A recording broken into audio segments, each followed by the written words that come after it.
C'est une bande dessinée qui ne ressemble à aucune autre. Maroni, Les gens du fleuve, un ouvrage collectif paru tout récemment aux éditions Futuropolis, écrit et dessiné par une dizaine d'auteurs, tous venus en Guyane sur le fleuve pour raconter chacun à leur manière la vie du fleuve, des habitants, de la nature aussi, comme un carnet de voyage polyphonique, parfois que du dessin, parfois des histoires plus longues que les autres. Pour en parler, donc deux invités ce matin. Olivier Copin, bonjour. Vous êtes l'un des dessinateurs de cette BD. Vous vivez, je le précise, en Guyane depuis plusieurs années maintenant. Et Nicobi, bonjour à vous aussi. Bonjour. Co-auteur, dessinateur également de cette bande dessinée. Vous habitez quant à vous en Bretagne. Vous revenez tous les deux du Maroni. Vous avez passé quelques jours entre Antekumpata et Maripasoula pour présenter ce livre. Comment ça s'est passé, Nicobi, peut-être pour commencer? Cette restitution là, très très bien. C'est toujours un plaisir pour nous de retourner sur le fleuve. C'est un sacré dépaysement, hein. Je crois que c'est un dépaysement pour les Cayennais. Ça l'est évidemment encore plus pour des métropolitains comme moi. Et puis c'est l'occasion de se confronter au public qu'on a mis en scène dans notre livre. Donc ça, c'était chouette. Vous étiez plus revenu en Guyane du coup depuis votre premier passage pour dessiner finalement ce qu'on voit dans cette bande dessinée? Alors à peu près, sauf que le livre découle de deux interventions, de 2 années de suite. Donc on était venu 2 fois de suite en 2018 et en 2019. Il y a eu un léger contretemps dont vous avez peut-être entendu parler après qui nous a empêchés de revenir, c'était le Covid-19. Oui, vaguement quelque chose. Et puis, donc ça y est, ça nous a permis de finaliser le livre en même temps, à notre cadence, tranquillement, de le faire sans précipitation et du mieux qui nous semblait l'être. Et donc là, on a pu revenir avec notre livre terminé, le présenter à Maripasoula, qui était co-organisatrice du projet. La bibliothèque de Maripasoula et de Mapabuku Festi, et puis aussi évidemment aux chefs coutumiers et aux écoles qui nous avaient accueillis dans les villages amérindiens. Alors pour entendre Olivier Copin, parce qu'on a un petit souci de micro malheureusement ce matin, est-ce que ce serait possible que vous échangiez vos places en attendant qu'on règle le problème de micro? Comme ça on va pouvoir vous entendre. On va revenir un petit peu aux origines de cette bande dessinée. Tout a commencé, on l'a bien compris, du coup il y a plusieurs années maintenant, en 2017 à l'occasion du Festival du Livre à Maripasoula, et tout de suite les auteurs ont dit oui pour participer à ce projet. Oui, c'est ça. C'est une association en fait entre deux festivals. Il y a le festival Mapabuku Festi qui est organisé par Patrice Gérard, le bibliothécaire de Maripasoula, qui est la cheville ouvrière de ce projet-là, l'homme de l'ombre, et puis le Carbet des Bulles, donc qui fait plutôt le relationnel avec les auteurs. Et voilà, quand Patrice Gérard dit on va faire un festival sur le fleuve, c'est le truc complètement improbable, quoi. Donc on est obligé d'y aller. Il se trouve que Nicobi, qui est là, avec Joub, qui a habité aussi en Guyane là, pendant longtemps, participe à l'organisation d'un festival en Bretagne, qui est des Bulles. Donc on a aussi profité de leur réseau d'auteurs.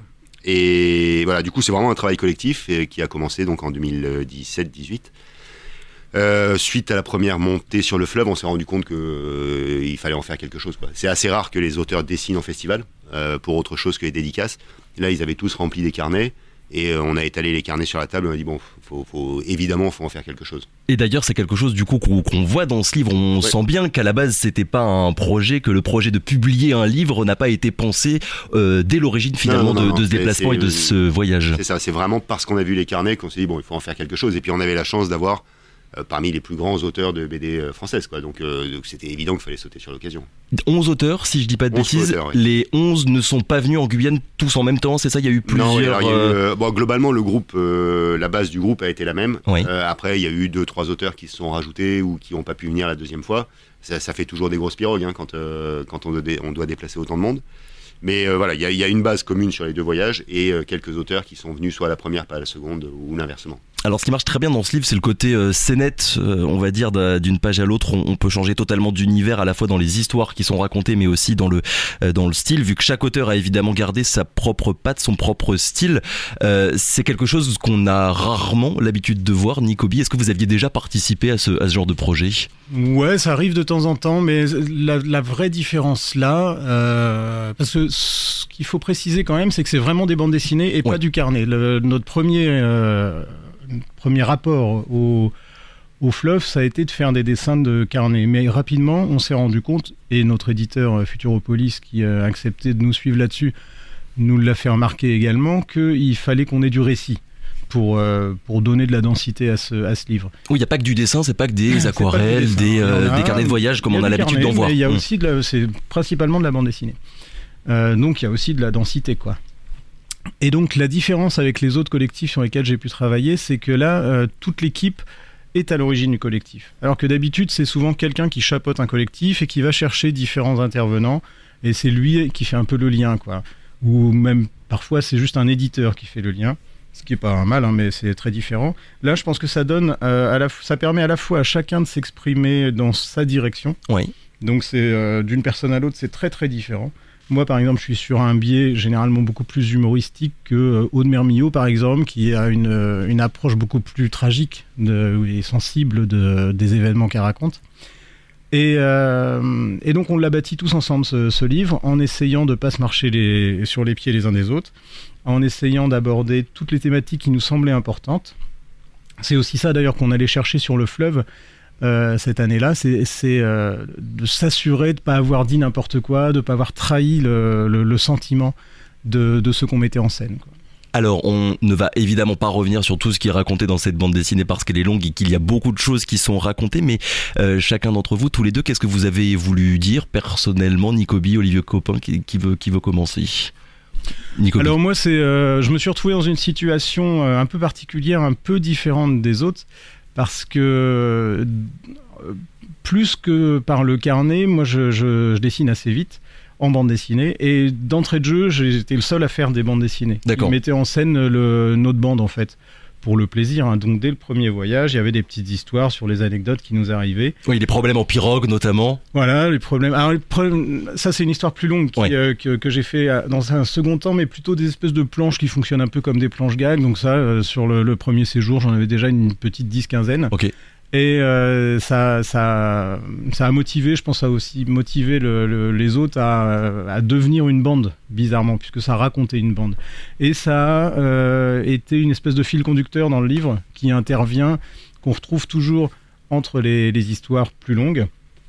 Donc voilà, moi mon axe il était de faire vivre cette bande et d'être un peu rigolo. Et puis en plus, oui en effet, j'ai une histoire un peu plus longue qui met en scène aussi la bande, mais sur une péripétie qui aurait pu être pas très marrante, qui nous est arrivée sur le fleuve en pirogue, là, une panne de moteur, et qui me sert de prétexte pour... Donc je raconte ça, et ça me sert de prétexte pour revenir aussi sur plein de choses, puisque dans ce contexte-là, je discute avec le piroguier qui me raconte de quelques particularités de la vie d'Amérindiens sur le fleuve. Et vous, Olivier Copin, la différence c'est que vous vivez en Guyane, donc forcément le regard il est différent de tous ces auteurs qui découvraient tout ça. C'est ça, moi ça fait maintenant 23 ans que je suis en Guyane, ça fait 23 ans que je vais régulièrement sur le Maroni, donc j'avais une approche un peu différente. Moi ce qui m'intéresse, ce qui m'intéresse toujours, c'est le rapport des artistes à leur lieu de vie. Le Maroni est un lieu hautement culturel, avec des artistes qui sont hyper productifs, qui n'arrêtent pas et qui malheureusement peinent à vivre de leur art, et ça je pense que c'est une problématique qu'on peut étendre à la Guyane en règle générale. Donc voilà, moi c'est ça qui m'intéressait, et comment ces artistes-là font le pont entre leur vie du fleuve et puis un monde occidental auquel ils sont obligés de se confronter s'ils veulent vivre de leur travail. Voilà, moi c'est cette particularité qui m'intéressait. Et votre création à tous, elle s'est passée directement sur place quand vous étiez sur le fleuve, ou bien vous avez chacun pris un petit peu des croquis et vous êtes revenu ensuite plus tard. Alors, une fois tout terminé? Tout le monde a pris des croquis, oui. Sauf Nicobi qui donc racontait la vie du groupe. Donc il avait déjà lui quasiment, je dirais bien la moitié de son travail déjà quasiment fait. N'empêche que tout le monde après a retravaillé chez lui. C'est justement la différence avec le carnet de voyage, c'est que tout le monde a pris un vrai temps pour retravailler, réfléchir à ce qu'il raconte, et surtout qu'il y ait un ensemble qui soit cohérent, parce que le risque avec 11 co-auteurs, c'est que ça parte un peu dans tous les sens. Donc voilà, il y a une partie du groupe qui s'est un peu plus consacrée à l'harmonisation de l'ensemble du livre. Mais justement, ce travail de compilation, il s'est passé comment? Parce qu'il y a non seulement, on l'a dit, 11 auteurs qui ont participé à la BD, mais répartis en une quarantaine de chapitres en quelque sorte, certains qui sont très courts, d'autres plus longs, il y a du noir et blanc, il y a de la couleur avec ou sans texte. Comment est-ce que vous avez choisi finalement d'agencer tout ça? Alors là, on s'est vu avec notre éditeur Claude Gendreau de Futuropolis, on a mis tout sur la table, et puis ensemble, notre délégation au sein du groupe et lui, on a organisé tout ça en se disant qu'est-ce qui serait bien là, qu'est-ce qui serait mieux là, peut-être qu'on va pas alterner ces deux histoires parce que c'est le même dessinateur, donc il faut pas qu'on croit que c'est la même histoire qui se continue. Enfin, ce genre de travail, quoi. Donc on a bâti le truc. Il y a quelques pages qui ont été laissées de côté dans celles que j'avais pu faire, qui servaient un peu de tampon, ou dont on se disait qu'elles n'avaient pas leur place dans notre cheminement. Mais globalement, ça s'est fait assez simplement. Et puis ça s'est en permanence fait sur le dialogue. Mais il faut dire que d'entrée de jeu, nous, on s'était réunis pour vraiment s'assurer qu'on ne serait pas deux à parler de la même chose. Ouais, un peu comme un album de musique finalement, avec chacun qui apporte sa chanson et on essaye de voir un petit peu comment les unes se répondent par rapport aux autres. Ce qu'il faut dire aussi, c'est que c'est parfois drôle. On a l'habitude de lire et de recevoir ici des auteurs, pas forcément de bande dessinée, qui ont un regard très très sombre, on va dire, sur la Guyane de manière générale et plus particulièrement sur le Maroni. C'est un des avantages de la bande dessinée, Nicobi, justement, et du dessin, de pouvoir parler du réel, mais avec un certain décalage par rapport à ce qu'on peut voir sur place. En tout cas, c'est l'axe que je pratique. Moi, j'avais déjà fait avec Olivier et Joub un livre qui s'appelle Le Manuel de la Jungle, qui était vraiment exactement sur ce principe-là, de raconter un truc qui est pas forcément toujours drôle, mais avec un axe humoristique. Mais ne nous trompons pas, ce n'est pas du tout le cas de tous mes co-auteurs dans ce livre-là. Oui, il y a vraiment de tout. C'est dur de définir précisément ce livre. C'est entre la BD, reportage, le récit de voyage, mais il y a aussi de la fiction, Olivier Copin. Il y a aussi de la fiction, il y a aussi de la fiction. Je voudrais juste conclure un petit peu compléter ce qu'a dit Nicobi, c'est que pour moi, habitant ici et lecteur de ce qui peut sortir sur la Guyane, la grande fierté, c'est que c'est un livre positif, à mon sens, sur la Guyane. Qui n'élude pas pour autant les réelles problématiques qu'il y a. Problématiques, ça, on passe pas du tout à côté, mais c'est vraiment pas, on n'est pas parti dans le sordide, dans des histoires d'orpaillage, de prostitution. Évidemment que c'est présent parce que c'est la vie du fleuve. Mais l'axe qui a été pris me semble plus positif, et je suis vraiment très content qu'il y ait un livre qui fonctionne très bien, parce que il va sans doute repartir en réimpression là, donc au bout d'un mois pour 5000 exemplaires, c'est vraiment super. Et donc il y a quelque chose de positif sur la Guyane. Ça arrive pas souvent, voilà, même très rarement. Voilà. Oui. Et le deuxième motif de fierté pour moi, c'est qu'on a fait cette restitution sur le fleuve. On n'est pas venu que prendre des choses. On est aussi allé rendre ce que les gens nous avaient donné quand on était dans les villages. Parce que ça, c'est quelque chose, c'est vrai, qui revient souvent de la part des populations ici en Guyane, sur le Maroni, mais comme d'ailleurs partout dans tout le territoire, de dire il y a beaucoup de personnes qui viennent nous voir, des artistes, des écrivains, des auteurs de bande dessinée, mais aussi des chercheurs, des anthropologues. Ils nous posent des questions et puis ils repartent et on ne sait pas vraiment ce que ça a donné. Le retour justement des habitants, ils ont pensé quoi de ce regard finalement qui est offert dans cette bande dessinée, Nicobi? Je crois qu'il est... j'en ai pas eu énormément, mais tous ceux que j'ai eus sont très positifs. Ouais. Et puis, on en a eu quelques-uns en avant, notamment des gens qu'on mettait en scène, pour qui ça nous semblait impossible de les mettre en scène sans leur demander de valider les propos qu'on mettait dans leur bouche. Et tous les retours ont été parfaits, ouais, très content. Et vu que vous avez commencé en nous parlant de votre bande de dessinateurs, vous connaissiez déjà tous bien avant ce projet, ou bien ça a été aussi un projet qui a créé certaines relations, certaines amitiés? Oui, il y avait une base commune de copains justement de Quai des Bulles, donc du festival à Saint-Malo. Mais il y a des auteurs que pour certains, en tout cas moi je suis celui qui en connaissait le moins, puisque c'est pas facile d'aller au festival tous les ans à Saint-Malo.